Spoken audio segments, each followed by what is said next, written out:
I don't usually go live on YouTube without a plan, but here we are without a plan. I'm just really excited. I'm starting these networking events for sober entrepreneurs, all about doing business without the booze. You actually don't have to be a sober entrepreneur. It's for professionals, entrepreneurs who just want to connect and don't want to drink alcohol while you do it. So we have partnered with an incredible place called Bevies. They do alcohol-free everything and they have a tasting room as well so you can try everything. Personally, I love there's these craft pops that are made with either no sugar or just natural sugars. And because I don't do refined processed sugars, they're incredible for me. I'm not a huge fan of like the fake wines and fake beers. Well, first of all, I can't gluten, so I can't fake beer, but I'm not a huge fan of them because I never really was one that actually enjoyed the taste of alcohol. I was more one of those kind of people who wanted the effects. And so when I tried like non-alcoholic wines and stuff, I'm just kind of like, this doesn't actually taste that good. And if I'm going to spend these calories, I might as well just, spend it on something delicious. And luckily, they have a lot of delicious options. There's some like fruity mocktails and stuff that I love, but mostly I am like a diehard fan of these Karma peach drinks. They're a Canadian like Okanagan company that has like a farm. They make all their own stuff. It's all organic. It's amazing. So yeah, I'm a really big fan of their craft sodas. All that to be said, we had one networking event so far. I was hoping to make this like a monthly thing, and we had some really cool guest speakers come and share. And we did a little short workshop on creating your I help statement and just connected with each other in this like really cute place. I filmed it. It's on the podcast. If you are a listener, it's Sober Biz Collective podcast. I put the content there. So it was fun. We're doing it again. And this year, this month, we're talking about branding. And I have put together some brand board kits. So we're going to be sitting down and kind of like doing vision boards, but for our brand voice. And I think it's going to be amazing. I'm really, really excited. I loved the last one. I feel like, being a one woman show is just, I'm evolving past that. And I'm really excited to like build a community. I want to see people come together and create this together. I don't want it to just be me. You know what I mean? I'm kind of tired of that life. I really thrive with community. And I want to share everything I've learned over the last 3 years of running my business with other sober entrepreneurs. I want to lift people up. I want them to feel like super inspired to like start their next project, to get connected with each other, to collaborate with each other. There's so much like competition in the world. And I feel like one thing the recovery community and the sober community has always been very good at, in my opinion, is like connecting with each other because we do need to stick together in order to survive in a world that is really, it pushes alcohol as a solution, as a connection tool, as almost a necessity in life to get through life. We're marketed that all the time. And so having people in your life, in your corner that you can just lean on and say, hey, like I don't drink. I need somebody. I need someone I can talk to. I need someone I can connect with. I need someone I can hang out with. I need to go dancing with. And I don't want to be alone. And, I feel like the sober community is really good at that. I am obsessed right now with putting events together. I've been really, really, really loving it. I've been obsessed with learning as well and just hearing from people in the Sober Biz Collective on what they really need help and support in. And one thing that is coming up in a big way is content creation, brand voice, and podcasting. A lot of people want to know about podcasting and how to get started. So, what I'm planning on doing is putting together a short course on just like how to start and launch a podcast. Like, where do you start? And where do you come up with ideas? How do you generate ideas? How do you use AI to help kick you off and get you started? I'm going to have some templates and resources available for you for how to like reach out to a guest and ask for someone to come on your show and that kind of stuff. So, if that's something you're interested in, if you can let me know in the comments if you have any questions regarding podcasting.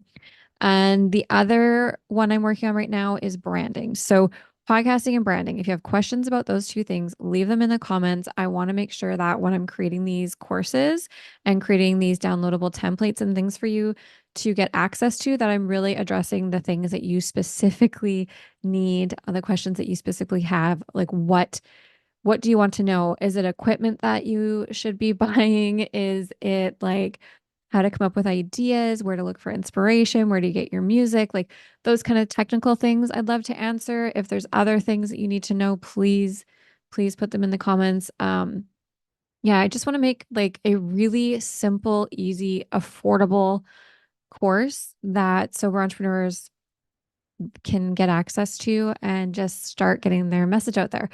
Another thing that people have been coming to me a lot about is self-publishing. So I am really good at like creating things and getting them out there. I'm not the best at marketing and like talking about the things I created and selling them. That's not my forte.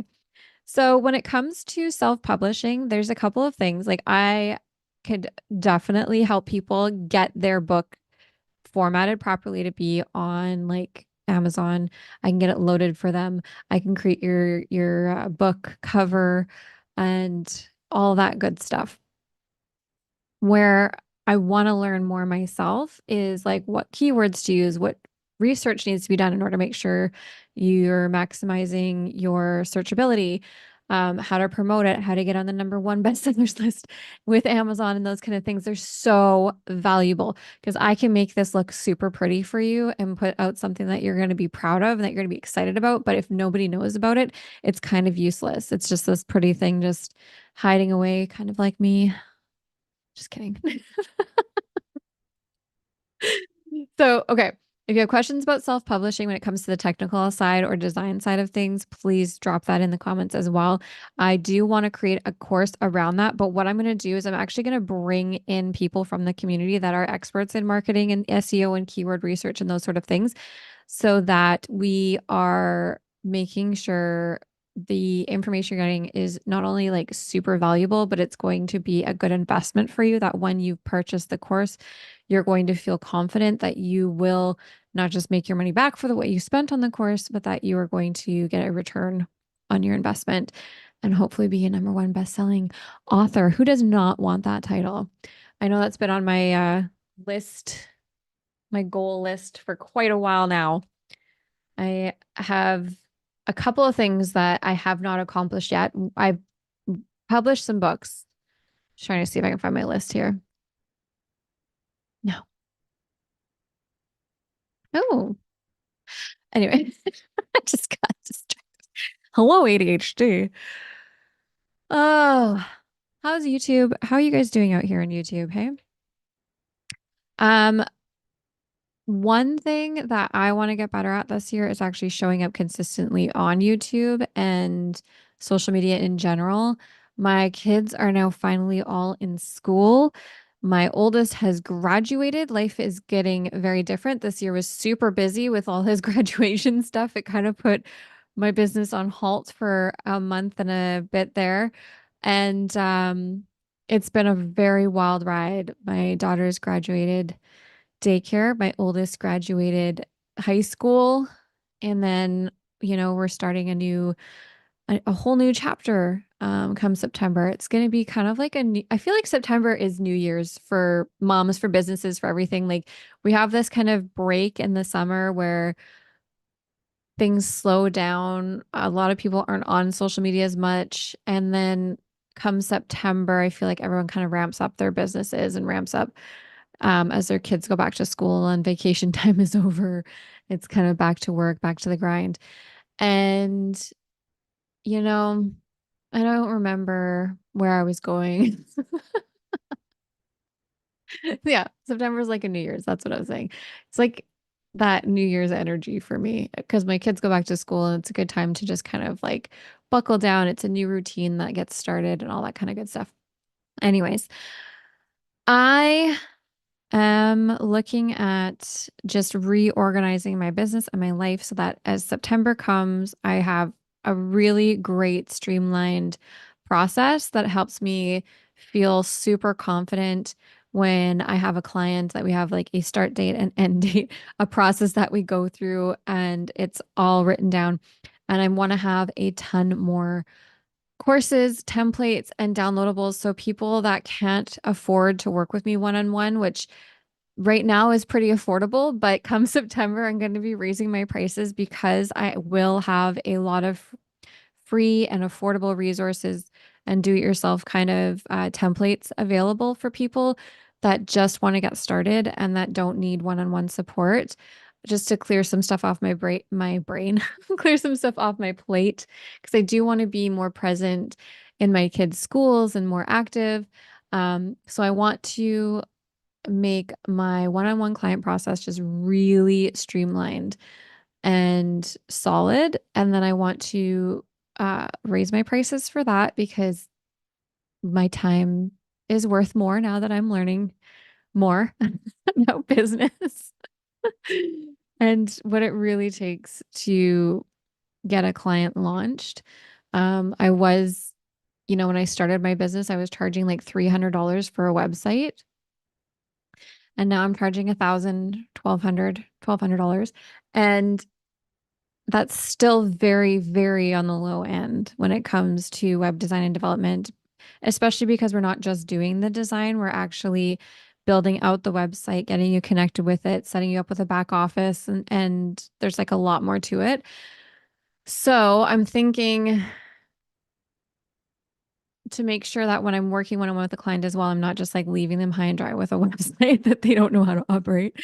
Um, yeah, there's going to be a much bigger package there that's going to include some coaching and some teaching when it comes to like how to run and organize your business with your new website. I'm really excited about all these new tools that are coming out. There's like AI and there's just like I can't, well, most of it's AI. There's a whole new platform. I use Wix mostly for websites, Wix and Squarespace, but Wix just came out with a brand new way templates and all these kind of things through Wix Studio to create a lot of movement and interaction with your website. So it's not just like this static page that you go to and have all your information, but it'll really feel almost like a video game being on your website. And it just adds like a whole other element to design that I'm super, super excited about. I'm hoping someday they'll make me an affiliate. I've applied so many times and it says that I'm an affiliate for them, but they haven't given me my code and I don't know what to do about it. So, got a bone to pick with you, Wix, because I talk about them all the time. They used to be kind of like the underdog, I guess, or like the cheap version of websites. Everyone, you could get like a free Wix website, and people who used it were kind of like laughed at. It was like, I don't know, it was like a silly, not professional design or development platform. And a lot of people were going to WordPress and, yeah, but mostly WordPress. WordPress was really the place to go when I first started designing on Wix, which I think was in 2009 when I made my first Wix website. And, people actually told me back then that I should do this as a business. And I was like, why? No one would pay me to do this. Like, it's just, I thought it was so easy. But I had actually gone to school, not to school, but to a conference when I was in school. I was in grade seven. So this was 1999. Oof. And the internet just took off and people started having computers in their own homes. And it was pretty regular and normal now to have a computer in your own home. And I got sent out of all the people in my elementary school, they sent me, a very special lady, to the Women in Technology conference for IBM. And I got to learn how to actually code and create a website from I like at IBM. It was really, really cool. So I had some experience doing that, but with Wix, you didn't need to code. You didn't need to do any of that stuff. It was literally just drag and drop and everything was there for you. So all you really needed was like an eye for design or like knowledge on how to use a template and kind of use computers.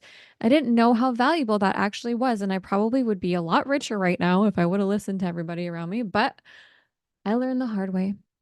So, anyways, long story long, that's my kind of my foot in the door when it came to web design.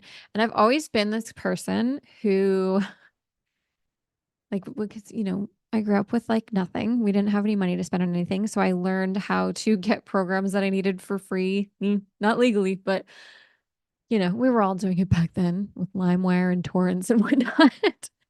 A very resourceful person, I will say that. Like I always loved creating videos and movies before social media was ever a thing. My mom hosted karaoke while I was growing up. She still does actually to this day, and I've also been doing that. I think it's so fun. But so she'd have like these lights and like she had this fake cauldron that had fake fire coming out of it and like a smoke machine and stuff. So I would like set all this stuff up.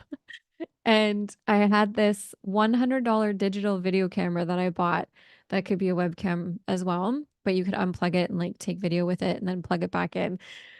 The only thing is the battery would only stay charged for like 10 minutes at a time. And you could only take like 10 minutes of video at a time before you had to empty it because their storage was not what it is today. So I had this little like camcorder. It was like this big, like the size of your hand. And I would charge it up, dump all the footage that I had on there. I would erase it and then film for 10 minutes with my little brothers. I had three little brothers that I grew up with, and I they were my actors. So we'd make like these plays. I'd get them dressed up with their Halloween costumes. One of them was a fireman, and then we had the cauldron and the smoke machine, and I had sheets up in my mom's kitchen, like taped to the ceiling. Cover all the appliances and everything. And we would make these home videos and like plays and stuff. They were absolutely ridiculous. But I found a way. I babysat to raise the money to pay for that video camera. Um, I used the tools. I was like Windows Movie Maker. I taught myself how to edit. There was no YouTube even to show me how to do things. I just had to figure it out. So I've always been a very resourceful person and had to find out how to do things for free or for really cheap so that I could create the things I wanted to create in the world. And I didn't let things like not having the tools or resources available to me or like the education available to me to stop me from going forward and just trying things. And so that has really, really, really, really served me well as an adult. Like I have done so many things that I have no business doing. And it's got me to where I am today. I started a thrift shop when I was in my 20s, I think 26, 2013. Yeah, I opened a thrift store. I had no idea how to open a store, what I was doing. I took one like 4-day business class and one 2-day marketing seminar thing. And I was just like, oh, yep, I got this. I know exactly what I'm doing. I know I'd worked in like one store before. Mostly, mostly worked at like McDonald's and I worked at an appliance store for a while. But yeah, I had no real experience operating a store, what that takes. Like I spent a lot of money on things like security and licensing and GST and things that I didn't even know I didn't need yet because everyone just told me I needed them, but I really wasn't at a place where I needed to spend money on that. Anyways, it was so fun. Owning a thrift shop was one of the most fun things I think I've done in terms of businessing. I loved it. I loved the customers that came in. I loved going and searching for things to put in the store. And like we had a pickup service, so you didn't have to drop off your donations. We'd actually come and pick them up from you. That way we could go through them before bringing them into the store, make sure everything works, clean it all off and all that kind of stuff. It was actually a way better system and people really, really liked that. Um, I think we got even better stuff because people didn't have to bring it to us. Like we were almost like a junk removal service, right? We would come and take your stuff from you. for you. And we got some really incredible stuff doing that. Anyways, and that was just fun, like searching and finding all that stuff. And that business started because I started doing that out of my house. I started like picking up free furniture off Craigslist and then reselling it or repurposing it and reselling it. And I was making like $800 a month doing that, like take home $800 a month after paying for gas and all that kind of stuff. And so I thought if I could do this one piece of furniture at a time, because I had no kind of storage, imagine if we had like a space, how much money could we make? And we found this like tiny hole in the wall space in New Westminster and Sapperton, and they only wanted 800 bucks a month. And I was like, okay, well, that's exactly what I'm making doing this. So if we make anything more than that, then we're going to be making a profit right away. And, yeah, it was actually pretty successful. I mean, we didn't make a lot of money, especially we were only open for 2 years. And so we didn't make a ton of profit. I think our best month was like $1,200 profit. And I mean, most of that went into like paying for upgrades and different things that we wanted to do. So, anyways, it was really fun though. I really enjoyed it. And I kind of got down on myself for a long time because I thought like what am I doing with my life? Like I've done all of these crazy random things and none of them connect with each other, you know? Like there's nothing No. There's nothing tying all this together. Like, who am I? What's my purpose? Blah, blah, blah, blah, blah. I've started podcasts. I've written books. I've done all these like random ass things.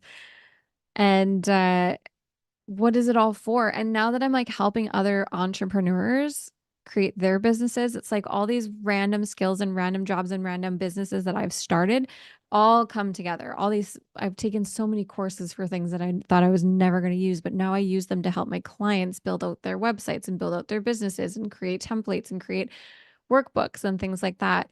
And I get to use all this knowledge I did like going to a coaching certification course and going through a sober coaching certification course and a meditation teacher training course and like astrology course and all these different things, but they all help my clients in different ways. It's so cool just to see it all come together. Anyways, I just realized that this video is on private right now, so nobody is anyone seeing it? No, it says public.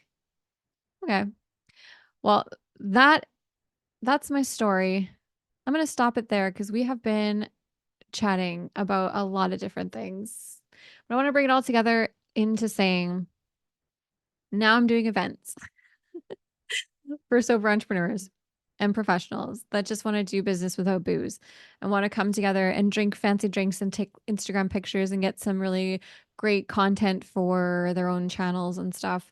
Um, and learn something and connect and grow together. And so if you want to get involved with that, head over to soberbizco.com and sign up for our next Sober Summer Social. It is happening this Tuesday, actually, the 16th, July 16th on Tuesday. I would love to see you there. And yeah, I'm really excited to see what happens with this community. I've had some awesome chats with people around this area that are sober, that want to do like really cool things in the world. There's going to be a lot of collaborations coming up. So I'm excited. I hope you're excited. Again, leave those things in the comments of what you want to learn around podcasting, branding,